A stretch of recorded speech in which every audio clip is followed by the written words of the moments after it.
Godspeed. Okay. Hello there. Hi, Laura. How are you today? I'm doing fine, thank you. I was wondering if you could help me out, Catherine. I work at an assisted living facility, and we have one particular resident that keeps coming down to the front desk or ask anyone where her car is. Oh, so she wants. So you got a lady who wants to know where her car is. Is this every day? Every day, and sometimes it's every hour on the hour. She said she came in 5 years ago. She parked her car, and she wants to go out driving. So she's been there for 5 years, and she likes to drive. Yes, she does, and she really wants this car. She thinks we've stolen her car. Okay, so now she thinks you're stealing things from her. Mm-hmm. Okay. Can you tell me a little bit more about this lady? Like, what's her name? Well, actually, it's Helen. Helen, she's a great lady. She obviously has dementia, she always thinks someone's either taken her jewelry, taken something from her magazine. But so, do you know what kind of dementia she has? I want to say frontal lobe, but I'm not 100% You're not sure on that. But you think it's FTD. So do you notice impulse control issues with her or trouble, for the frontal lobe, if it was frontal, she might have trouble completing tasks. Does she have language issues? No. Okay. So, but she has a sort of a paranoia that people are taking things from her. Now, is she actually hiding things from herself, or is this just an idea? We have found some of her jewelry in her socks. Okay, so she's actually doing something with stuff to protect it, and then she can't remember where. And we will, during dinner or lunch, we will go into her room to look. We'll find it. We'll put it out on her dresser so she sees it. Okay. But then she'll come and say, "Oh, the cleaning lady forgot, and she misplaced dirt." She'll come up with a story. But she comes to us. She confabulates. She makes a story around the issue. All right. Yes. So, what time of day does this happen? At a certain time of day? No, it can usually. She doesn't really get up until lunchtime. She just so from lunch maybe until dinner. So there's a few hours during the day that she's constantly looking for her car. Yes. So how does she spend her time during her day? Does she do any activities? Do you have her doing anything? She's not really interested. She's told us she doesn't really want to do anything. She actually will just observe people. She'll watch TV in her room. So she's a watcher. She likes to, she's okay with watching. She's not doing. What do you know about what she used to do?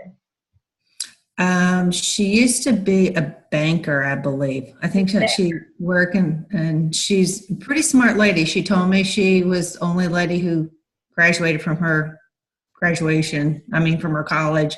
So she was a really important person. Mm-hmm. She was important because she was a woman who got an education. Yes. She was in a man's world, would you say? Is that fair to say?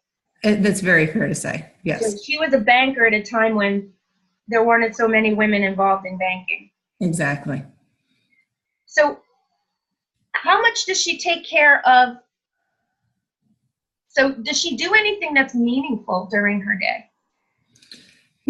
She says she just does things in her room. We don't know. She will come out for an occasional happy hour. She likes her wine occasionally. Okay, so she likes wine. So how is she socially when she's in an environment like that? Does she like being in a social environment? Yes. And she likes to come down and listen to, like, when the kids sing and when we have music. So she does like the music part. She likes music and being social. Would you say she needs a balance of both social and alone time? Yes, I would think so. She likes her alone time. She doesn't want us to go into her room and bother her. She comes out when she wants to come out. Okay. And how does she take care of her wellness? Does she do anything for her wellness? No, and that concerns us some. We know that she gets her baths and she walks a little bit like up and down the hallway, but she doesn't go into exercise room and she won't walk around outside. What did she used to do? Do you know how she used to take care of herself? I think no, she didn't tell us that. She hasn't told us. But I guess she really likes to drive her car. So maybe she was on the go type person. Okay, so maybe she was on the go. That's a really important piece. Mm-hmm. How does she take care of, did she have a spiritual background? No, she was married, but her husband was killed in a DUI accident. Huh. That's interesting that he was killed in a DUI and she wants to get in a car. Mm-hmm. Yeah. Very And she always is looking to go find her car and she misses her husband. So okay, so now that sounds like there's a connection with her husband in the car, maybe? Yes. Interesting. So give me a second. I'm just thinking for a minute. I'm giving myself a little.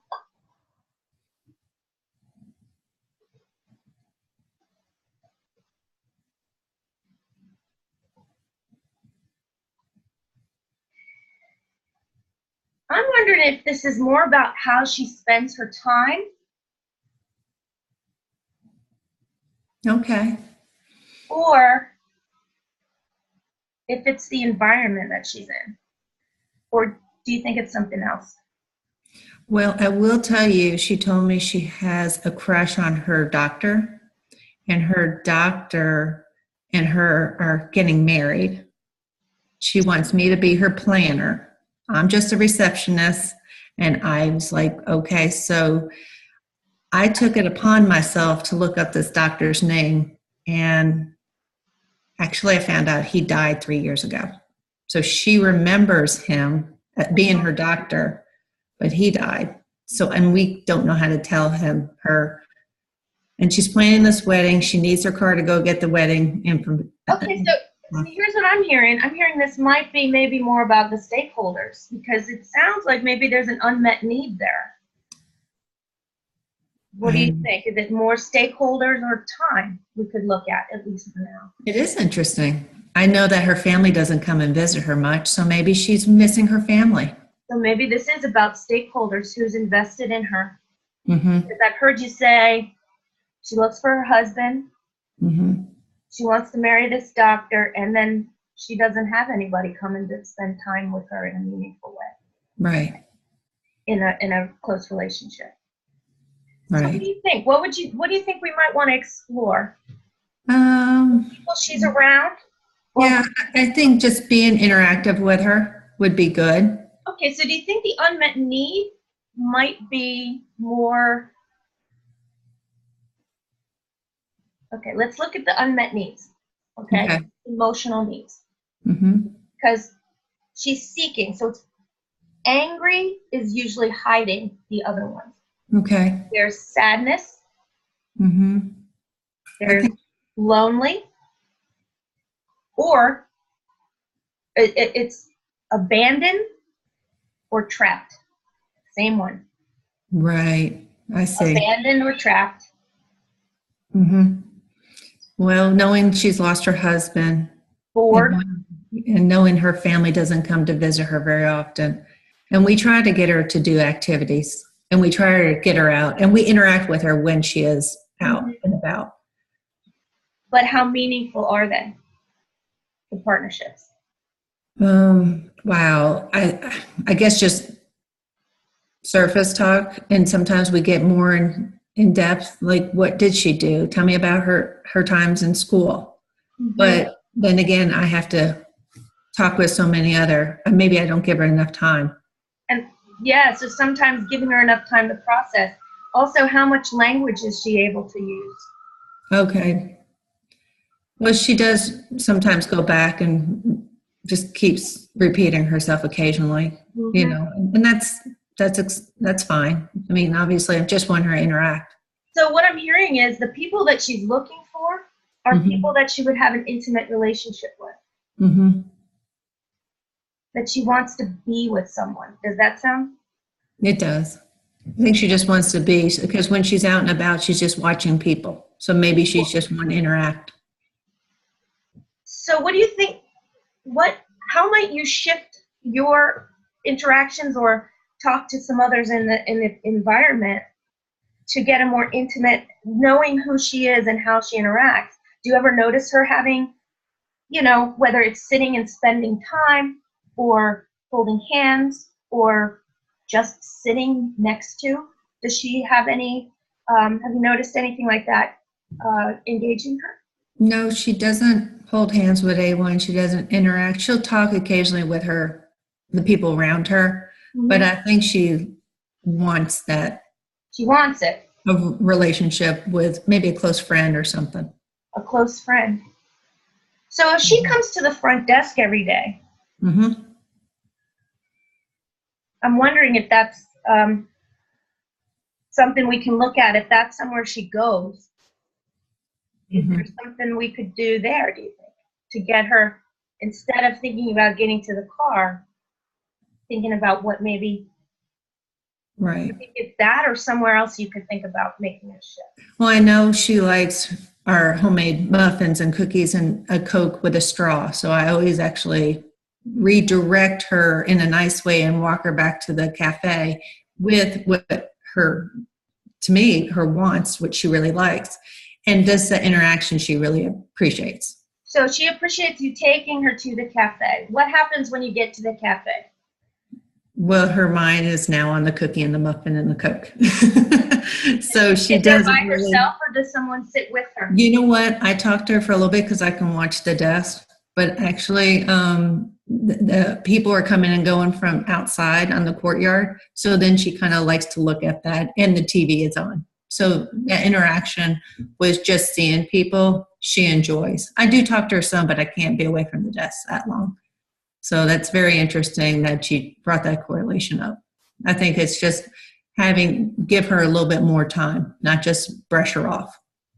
So you're saying that maybe you'd like to try, what do you mean by exactly spend a little more time with her? Just let her talk. Maybe just let her pull up a chair next to my desk at the front desk and just let her. Oh, that's a neat idea. So you might want to try actually getting her engaged with you at the front desk. Yes, I'm still doing my job. I can interact with her. So you can have her spend time with you. Well, I am her wedding planner. She's already told me that. So I need to make sure I plan a wedding. Could you do that? Do you think that's something you'd like to do? Is actually maybe you could engage her in looking at some things for a wedding, I think that would be kind of neat. Let's look at flower arrangements today. Which ones do you like? I think that would be a good interaction. So then Actually, plan a wedding. I have no problem with that. And maybe I can bring in my wedding book, Oh, that's a nice idea. You could, okay. So you're gonna try this week to plan a wedding with Helen and see if that helps shift her need for connection. Right. And so I think that was very helpful. Thank you. So are you gonna let me know how this is going? Maybe we'll check back. Yes. Yes. Okay. When do you think is a good time for us to give this a little shot and see how it goes? Maybe in about 2 weeks. Weddings take a while to plan, so we'll let you know. Oh, these things, they can take years. All right. Thanks, Laura. Okay. I look forward to hearing how the wedding plans go. Thank you. All right. That was good. That was great. So what did you notice? Well, I noticed how you, with the questions that you asked were directly related to who she was as a person, which kind of helped just distill down, you were able to drill down to the person, which was helpful because it seemed like such an overwhelming challenge. But you were able to pull that out and focus just on the person, which gave Laura a good foundation. And then, so her background and all, I liked that. But you investigated a lot. You talked about the environment. You talked about what she does during the day. Does she engage? I tried to touch on all of them to see where we might get more information. You did, and it was good because then well, obviously I was a call-in person, but also to hear, wow, that is actually how you use that. So that was helpful. And now, I mean, not trying to skip it off, but I'd be interested how you do it as a whole community or someone like you were talking about, Lee, and Mary about, or Mary, excuse me, you were talking about with Corey. How did that go over? How do we apply it to the calls we get, which are usually, I hear you have some certifications. I think I'm interested in trainer. I'd like to talk with you a little bit more about that. Or, or you guys are talking with communities who would like to look into their options for training with PAC. I mean, you can definitely ask certain questions in certain areas, but I'm not sure we could cover all 6 pieces or would need to cover all 6 pieces in what we do, right? Now, every dialogue, you do not need to bring each piece in, each 6 pieces, the 6 pieces of the puzzle. Sometimes it's just 2 or 3. Is that correct? Well, and, we're seeking and exploring, so, which is pretty much what Catherine was doing. Mm-hmm. Well, and I think going back to the kind of the simplicity of, what can you control, what can't you control, might be a kind of a universal question with the people that we work with. When they call us flustered and overwhelmed and they want the works, they want culture change, and it's hard to get them to focus just on 1 or 2 elements. They just want culture change. They're not thinking about all of the steps. Right. So this would be an interesting, maybe I'm wondering if it might be helpful to do a role play with like an ED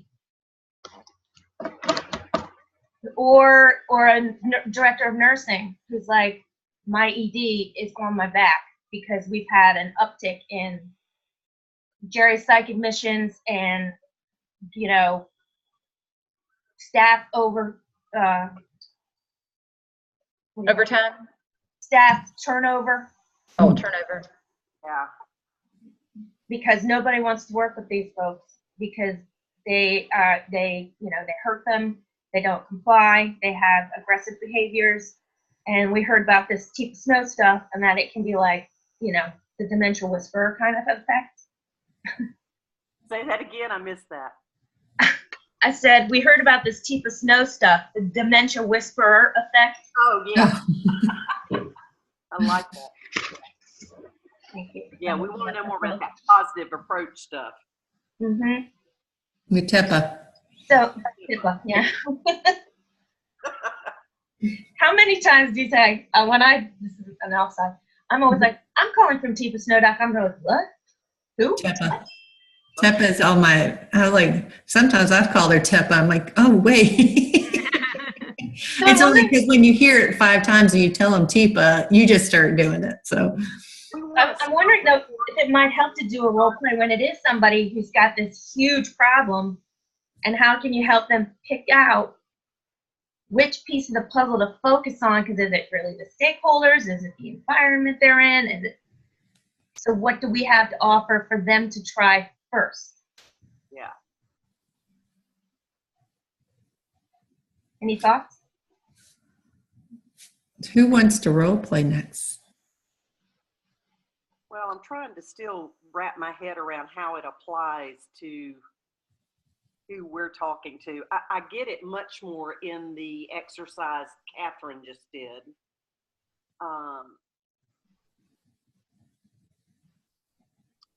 It's very hard for me to, I was really interested by what you did, and it seemed like Laura was going all over the place, but you kept like narrowing it down until you got to the real issue. It's just something I have no experience in. Yeah, that's, here's the thing. I'm wondering if maybe I get it because I'm it's interesting because I'm working with Laura and Christy and Maury doing consulting, and I see how I'm like, how does this fit in? But I never quite. I'm wondering if I should try it again and try it on that level and see how that goes. Because I can see you all are like, I don't know how this fits, and see.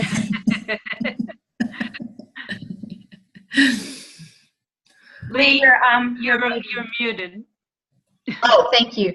I said, I think Lynn will understand and appreciate where we're stuck. And, you know, you're giving us kind of the first step, first exposure, and kind of role modeling what we're talking about.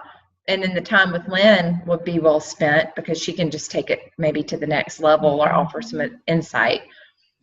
Do you know what I mean? Rather than us all bumbling through a role play that we really don't understand what we're doing. That's what I was going to say. Do you want me to try? And then Lynn can, because this is also me. This, I mean, Let's do use a role play. all the time, but would you like me to try it on a level of something that you get? Yes, I think. And then she can coach. Then she can coach me, and then you can see. All right, can you hear this? Go, get up, go. Okay. Yes, I think that's a good idea. That would allow us to see how you would apply it to somebody we may be talking to. All right, and then Lynn can coach me to another level. So let's see how it goes. So do you guys have a scenario in mind? Anybody have had a call that you're like, I don't know where I would use the 6 pieces? Well, I mean, I can come up with something, I'm sure. I like what you said a minute ago about a director of nursing calling in. I get that. And I got a call not too long ago that her administrator had instructed her to look up this Tifa Snow and look more into positive approach. If you want to do it, let's do it. Yeah, let's do it. All right. Hi there, Mary. How are you? I'm so glad you called. Well, hi. Yeah, I just, I really don't know where to go with this, but I need some help on learning more about this positive approach to care. Okay, so you're interested in positive approach. Tell me, where did you hear about that? Well, my administrator, our ED came to me the other day, and yeah, we are seeing more behaviors in our memory care, but it's memory care.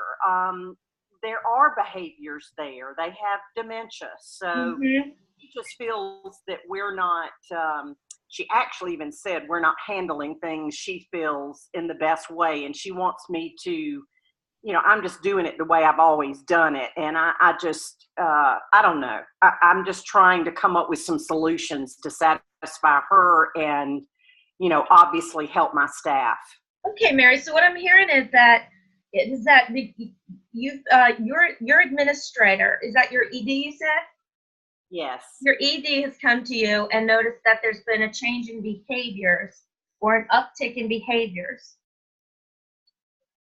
In the residents you have who are living with dementia.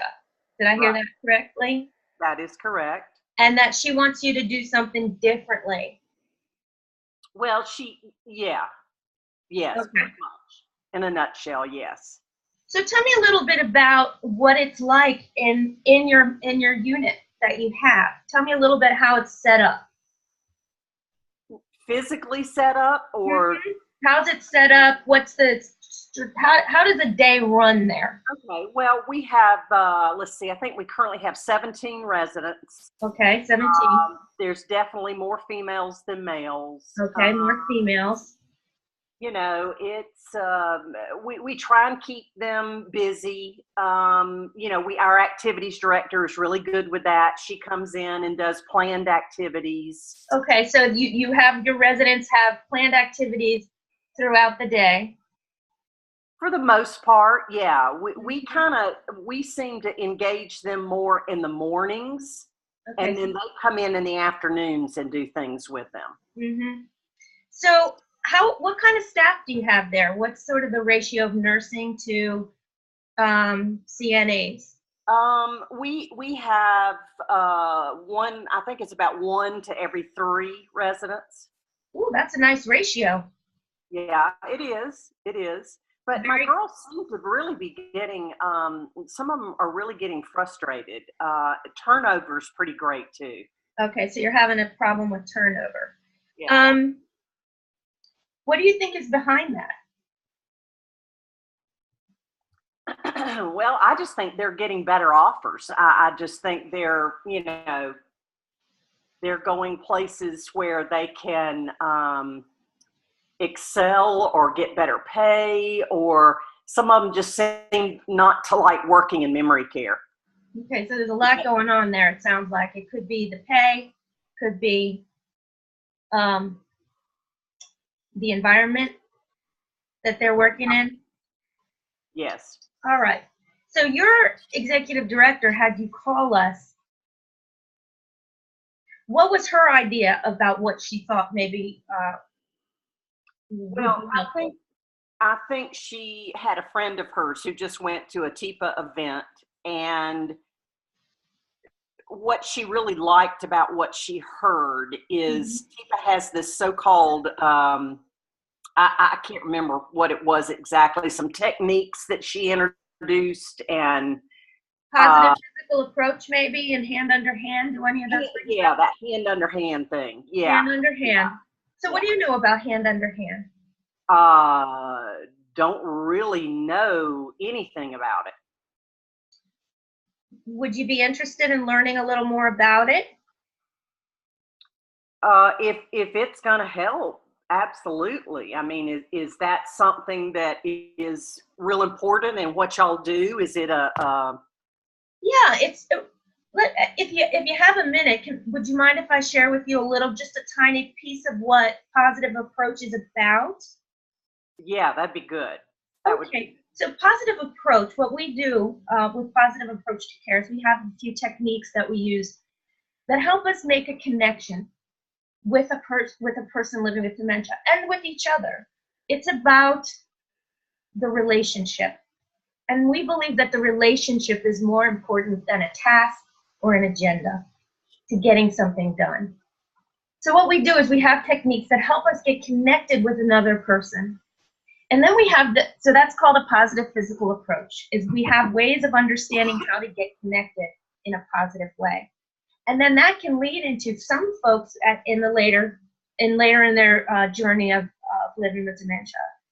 Sometimes they need assistance. Do you notice that with your folks, that some people, don't quite have the skill to eat on their own any longer, or to perform their basic tasks of daily living? Have you noticed that? Yes, they do decline. Once they quit feeding themselves, though, they go to skilled. But for the most part, we definitely see decline. Okay, so you can see when that happens. So what we have is this technique called hand under hand, which is a way that we can assist and doing things with someone.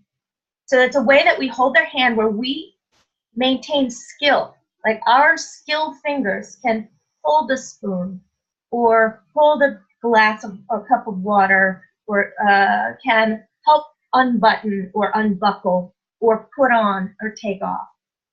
So that's maybe why she saw that, because what happens is sometimes if a person feels like they are doing it themselves because they're having that connection to their own arm or hand moving, they might be less likely to feel like something is being done to them. That's interesting. So that's kind of maybe what your executive director heard, and maybe saw some examples of that. I hate to say this, but that sounds like that takes a lot of time, and time is something that's really crucial when we're back there working with them. But Yeah, I know time is really precious when you're working especially in memory care. I know that time is precious. But I like you had some words that I really liked, and I like the idea that we are assisting them. That might just one resident I have in mind is she really doesn't like anybody doing anything to her, but if we were assisting her, may be viewed differently. Okay, I definitely like to hear more about this. Okay. So you know what? Let me ask you, would you prefer to um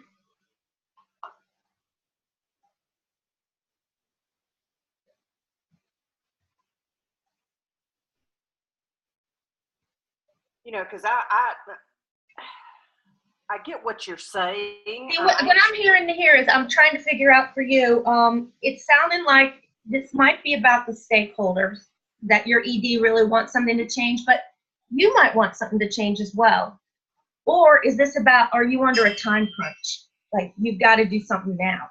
No, I'm not under a time crunch, but you know, time is money, and you know, I'm doing. I've been a nurse for 28 years, and you know, I feel like I've seen most every dementia there is, and some of them are just more challenging than others, and Yes.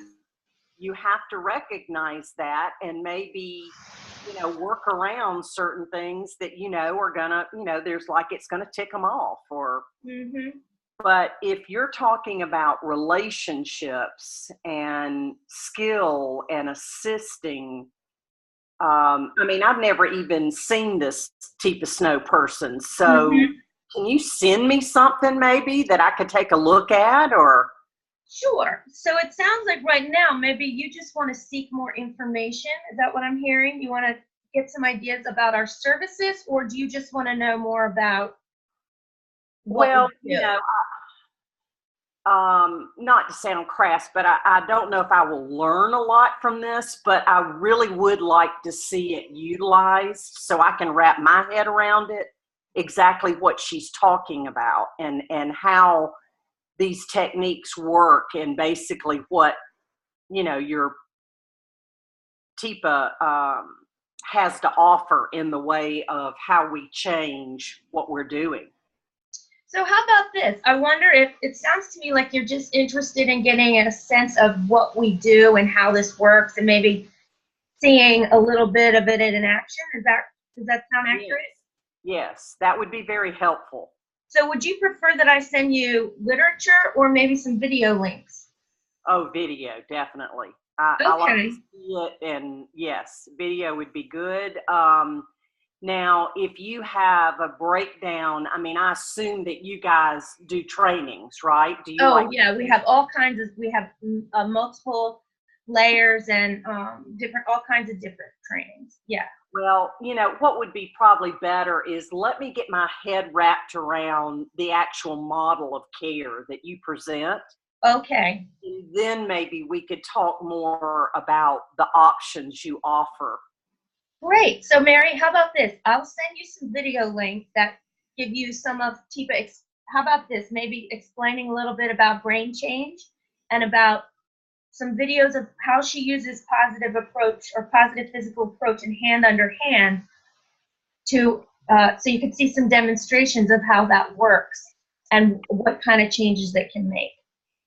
Yes. In someone who might be having a little bit of challenging expressive communication. Okay.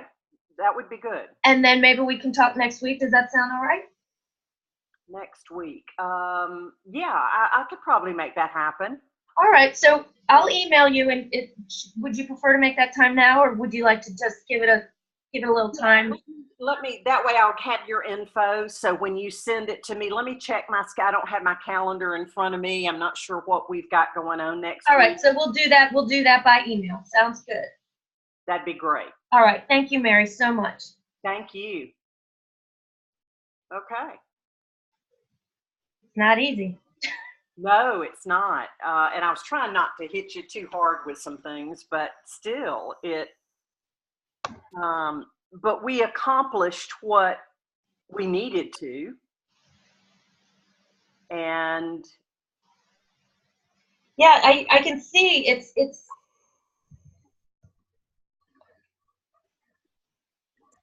you know, it's interesting, because what I was noticing is where it looked like it was. What did you guys notice, actually? Let me ask you. yeah, that's a good question.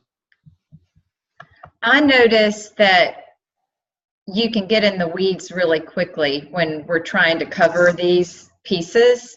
I mean, I think it just can become such a long, drawn out conversation. I see the value in like focusing on these areas, but sometimes I think with the nature of our conversations and given the people, you know, their availability of time and realistically how much money they have and all that, sometimes I feel like this is too much.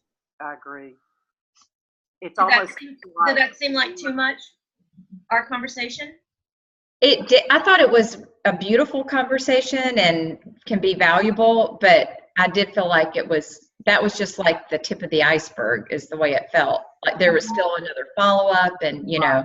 Right. How long was that? Does anybody know how long we spoke for?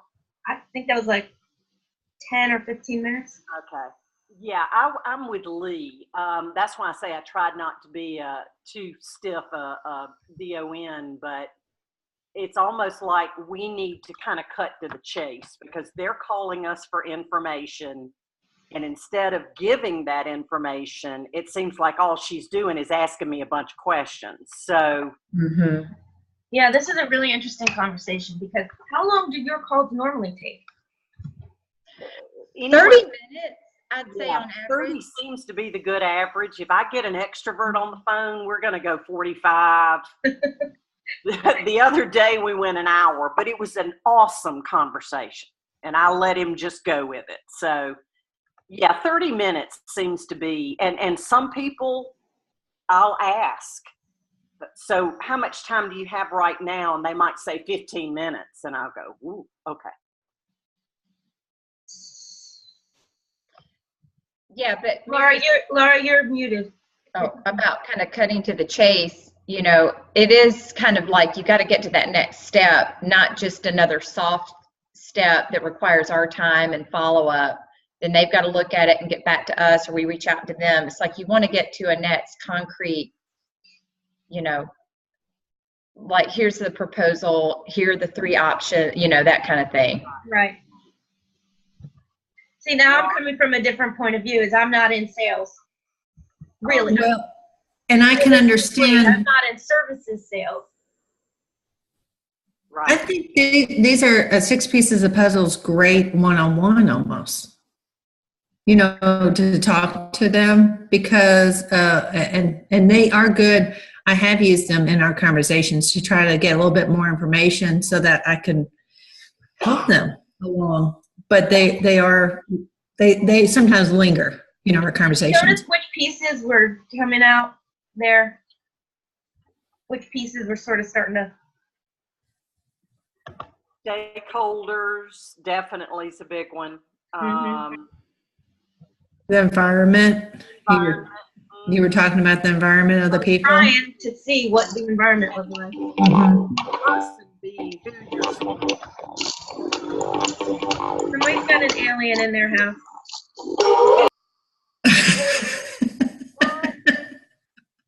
Lee's playing her funky rock music this morning. Do you want That was so funny. That was an ad. It was a pop-up ad. Oh. Sorry. The heck? Do you want us to still continue recording? I guess I guess we could stop. It sounded like a. I thought it was I know what that sounds like. megaphone-ness. It sounded like a bad